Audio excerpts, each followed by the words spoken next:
আজি আমাৰ তামুলপুৰ, বাক্সা আৰু ওদালগুৰি জিলাৰ বাবে এটা আনন্দৰ দিন।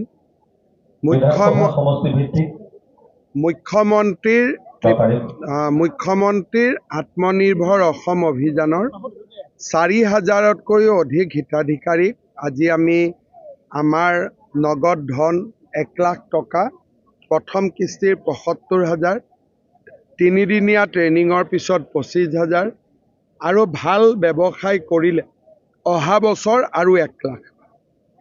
এই আঁচনিটো আমি বিতৰণ কৰিলোঁ। অসমত সৰ্বমুঠ ৭৫,০০০ যুৱক যুৱতীয়ে এই আঁচনি পাব। আজি পৰ্যন্ত আমি ৪০,০০০ যুৱক যুৱতীক এই ধন বিতৰণ কৰিম।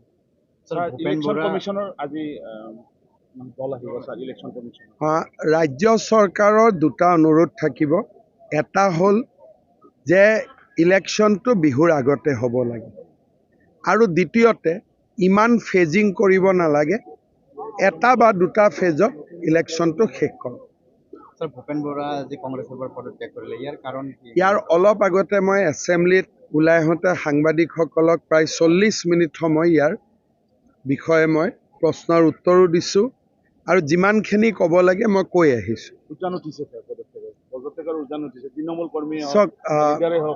কংগ্ৰেছ দলত নিৰ্বাচনৰ সময়লৈকে আৰু বহুত নেতাই কংগ্ৰেছ দল ত্যাগ কৰিব, কাৰণ কংগ্ৰেছ দলৰ ওপৰত এতিয়া ৰাইজৰ আস্থাও নাই, ৰাইজৰ বিশ্বাসো নাই। প্ৰদ্যুৎ বৰদলৈ আজি তেওঁ ৰিজাইন নিদিয়ে, কিন্তু ২০২৯ৰ আগতে তেওঁ ৰিজাইন দিব বাধ্য হ'ব। এনেকুৱাই পৰিৱেশ হ'ব, তেওঁ পাৰ্টি এৰিব লাগিব। কংগ্ৰেছ পাৰ্টিত অকল ডাঙৰ মানুহৰ ল'ৰা ছোৱালীহে তিষ্ঠি থাকিব পাৰিব। সাধাৰণ আৰু সৰু মানুহৰ ঘৰৰ ল'ৰা ছোৱালী কংগ্ৰেছত ৰাজনীতি কৰিব নোৱাৰে। সেইটোতো মোৰ কোনো আপত্তি নাই, কাৰণ এতিয়ালৈকে ভূপেন বৰাটো বিজেপিত অহা নাই। গতিকে তেওঁ ৰাইজৰ দলত থাকে বা কংগ্ৰেছতেই থাকে বা আন কোনো ৰাজনৈতিক দলত যোগদান কৰে, সেইটো তেওঁৰ বিষয়, ব্যক্তিগত বিষয়। কিন্তু অহাকালি গধূলি তেওঁক মই এবাৰ লগ কৰিম।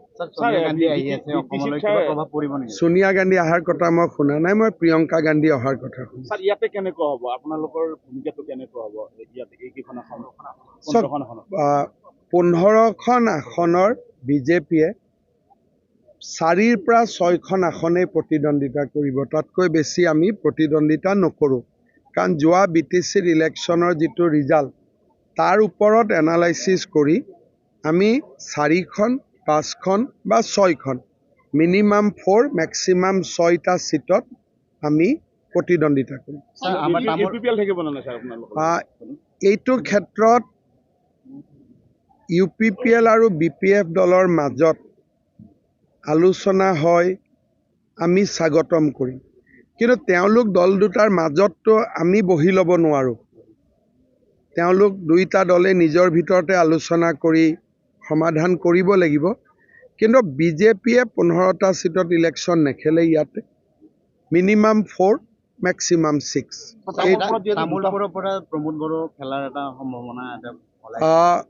চাওক, তামোলপুৰত প্ৰমোদ বড়োৱে নিৰ্বাচন খেলক বা আন বড়ো নেতাসকলে বিভিন্ন জেগাত নিৰ্বাচন খেলক, আমিতো সদায় ভালে পাওঁ।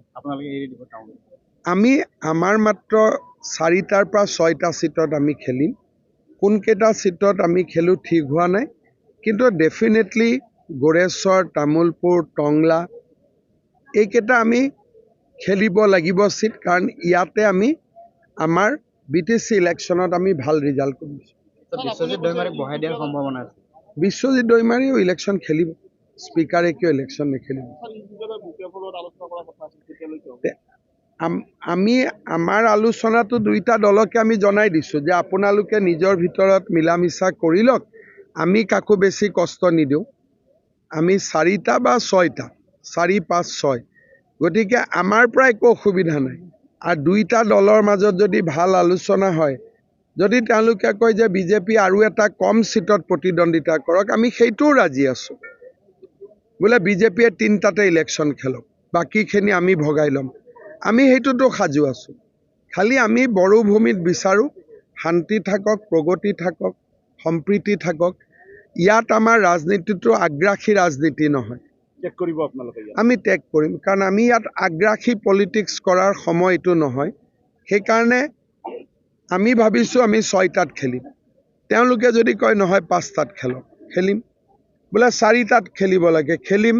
বোলে নহয় আমি 2টা পাৰ্টি লগ হ'ম, আমাৰ চিট কমি যাব, বিজেপিয়ে 3টাত খেলক, আমি 3টাত খেলিম। আমি ইয়াত আগ্ৰাসী ৰাজনীতি নকৰোঁ। স্যাৰ অফ ক্যামেৰা এটা কোয়েশ্চন সুধিব বিচাৰিছোঁ। আমাৰ ইয়াতে তামোলপুৰত 14গৰাকী DRPৰ কাৰ্ড পাইছে, তেওঁলোকে মোবাইল পোৱা নাই। মই আজিয়ে কৈ দিম। স্যাৰ অন্য এটা বিষয়, তামোলপুৰলৈ যিহেতু হৈছে আপুনি যিমানবাৰ আহিছে ৰাইজক উন্নয়নমূলক কামখিনি আগুৱাই দিছে, কিন্তু যোৱা 2025 চনত তামোলপুৰত হাতীৰ আক্ৰমণত প্ৰায় 21গৰাকী লোক নিহত হৈছে। ইয়াৰ এটা সমাধান কৰিব নোৱাৰে নেকি? কাৰণ আমি এইটো চাওক, নেপিয়াৰক বাদ দিতো বহুত বেছি সমাধান নাই। আৰু হাতীক আজিকালি ফান্দি ধৰিবও নিদিয়ে সুপ্ৰিম কোৰ্টে। বিভিন্ন জেগাত নেপিয়াৰ গ্ৰাছ ৰুই হাতীৰ মানুহ আৰু হাতীৰ সংঘাত কমা আমি দেখা পাইছোঁ, বিশেষকৈ নগাঁৱত। মই ভাবোঁ যে তামোলপুৰৰ ৰাইজেও অলপ এই দিশত চিন্তা কৰাটো ভাল। হাতীয়ে খাদ্য পালে খেদি নাহে। হাতীক খাদ্য দিয়াটো এটা মানুহৰ দায়িত্ব ধৰণৰ হৈছে। নহ'লে তেওঁলোকে এবাৰ যদি কোনোবা ঘৰত সোমায়, ভাত পালে, ভাতৰ লগত যদি আমাৰ ঘৰচীয়া বস্তুটো যদি পাই যায়, তেতিয়াহ'লে হাতীৰ পূৰা নিচা লাগি যায় আৰু হাতী সেই জেগাত ঘূৰি ঘূৰি আহি থাকে। স্যাৰ বন বিভাগক আধুনিকীকৰণ কৰাৰ কথা আছিলে। বন বিভাগে যি পাৰে কৰি আছে, কিন্তু ইয়াতে আমি এটা নেপিয়াৰ হাতীয়ে খাই ভাল পায়। গতিকে হস্তিবন্ধু যিটো প্ৰজেক্ট আছিল নগাঁৱত বহুত সফলো হৈছে, আৰু বাকী ছ'লাৰ ফেন্সিং আদি যি লাগে আমি কৰি দিম। বিজেপিৰ প্ৰাৰ্থী তালিকা কিমান মানত প্ৰকাশ পোৱাৰ সম্ভাৱনা? বিজেপিৰ প্ৰাৰ্থী তালিকা মই ভাবোঁ যে 10 মাৰ্চৰ আগতে ওলাই যাব। ইলেকশ্যনৰ ডেটটোৰ কাৰণে আমি ৰখি আছোঁ। স্যাৰ ওদালগুৰি ৰেলৱে অভাৰব্ৰিজ আধাৰশিলা হ'ল, কিন্তু গোৰেশ্বৰৰ অভাৰব্ৰিজখন গোৰেশ্বৰৰ অভাৰব্ৰিজো ইলেকশ্যনৰ আগতে আধাৰশিলা হৈ যাব। স্যাৰ শিৱৰাত্ৰি পূজা উপলক্ষে যোৱাকালি এগৰাকী 12 বছৰীয়া কণমানিক হত্যা কৰা হৈছে। মই খবৰটো পাইছোঁ, পুলিচক মই চিৰিয়াছলি তদন্ত কৰিব দিছোঁ। হ'ব।